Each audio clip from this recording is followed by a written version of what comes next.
Good. I guess hate to go back to your last fight and focus on a loss, but when it's a wild one like that, can you take anything out of it? I just believe I just got bad luck. That's all it was. That's how I felt, that it was just bad luck. You know, everything been going on in my life. I just feel like everything come back up on me. So it was just bad luck. Is there anything you can do to kind of change your luck or influence your luck? I've been going to church a lot, reading the Bible and stuff like that. So hopefully it pays off this fight, right? Nice. Obviously, you had a change in opponents here. I'm curious. Does that mean anything to you? You don't necessarily strike me as the kind of guy that really worries about what everybody else is doing. Nah, it don't matter to me as long as the paycheck's the same. So I'm ready to go. Well, if we did check out your new opponent, Viktor Pesta, he's only got 2 fights in the UFC. He's 1-1. What have you seen his fights? What do you think of him? I would say he's like an average fighter. It ain't nothing that I can handle. I believe it's gonna be a good matchup, good fight for me, good bounce back fight. And I'm not taking him lightly. It's just gonna be a good fight.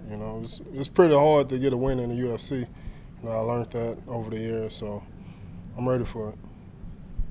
And looking at the fact that he's taking on short notice or shorter notice than usual anyway, fighting abroad. I mean, you're fighting with a home field advantage here. Do you think that the atmosphere and the environment is going to play into the fight at all? I'm trying not to think about that. So hopefully it don't. It won't. Just hopefully it feel like a normal fight, but I'm pretty sure it's going to play a big part of it. And how many friends and family have been just pestering you for free tickets? They're not my friends no more. Getting on my nerves already, so there's a lot of people asking me for tickets. So it should be a good turnout, and I'm glad I'm the first fight of the night.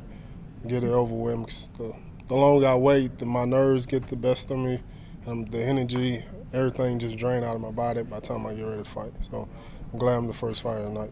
You mentioned before how much fighting takes out of you and how difficult it is. Where are you at with that, man? It was awesome to hear that honesty from you, but where do you stand? I mean, this is what you're doing for a living right now, right? So where are you with that right now?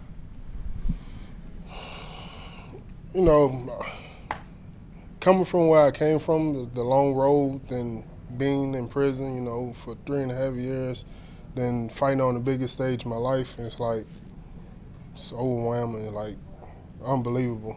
So it's like gets the best of me every fight. Do you enjoy it at all? Yeah, I enjoy it. Once I win, I enjoy it. But other than that, it's just real nerve-wracking. Do you think you can keep doing this? Because you said you weren't sure how long you could keep fighting. I can keep doing it, but just the nerves, that's the only bad part about it, though. Just the nerves. You're wearing the Rockets hat. You're fighting at the Toyota Center. I mean, you're really fighting in your city's arena here. I mean, is it emotional for you, knowing that you're going to be on that spotlight in the town where you come from? It's emotional. It's real emotional. I love this city. I love it more than any other country, any other state I ever been to, and I'm going to make a statement here. Because I imagine growing up here, I mean, that's where a lot of your heroes, sporting heroes would have been. That's where you see them play. So it's got to be neat for you to, be walking in their footsteps a little bit, eh? Oh, yeah. I've been to a few Rockets games, and I said, one day, man, I'm going to be fighting here. It was 4 years ago before I even think about UFC or something like that. And I was like, man, it'd be cool to be fighting here. And I'm finally going to be fighting here. So it's going to be a good feeling. We always sort of talk about, you have the home field advantage, but it seems anytime you ask a fighter about it, they have the same reaction you did. They're like, oh, people are bugging me for tickets, and it's more nerve-wracking. Are you finding that this time around, that being home, being the local guy kicking off the card is adding more to the nerves that you already experience?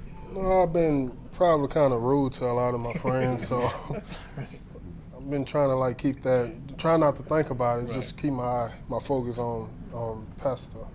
That's the name, Pesta? Yeah. Yeah. So I'm not really worried about it.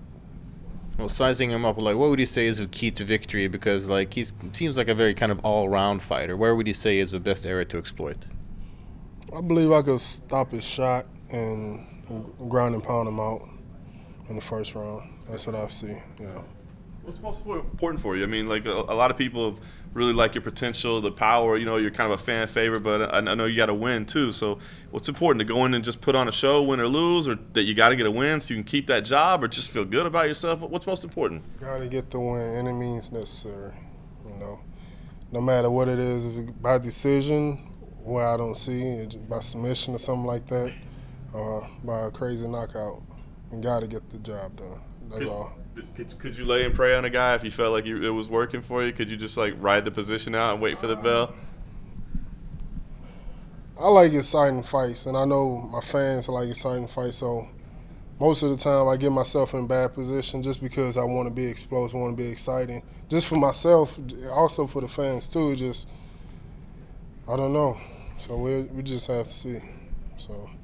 What message do you have for your fans who are going to come here and see you on Saturday night? Because obviously you do put yourself on the line for their entertainment. Yeah, they know what they expect. You know, they've been following for a while. They know that I'm gonna put it all out there. Ain't none of that woulda, coulda, shoulda stuff going to happen. You know, it's gonna be a good fight.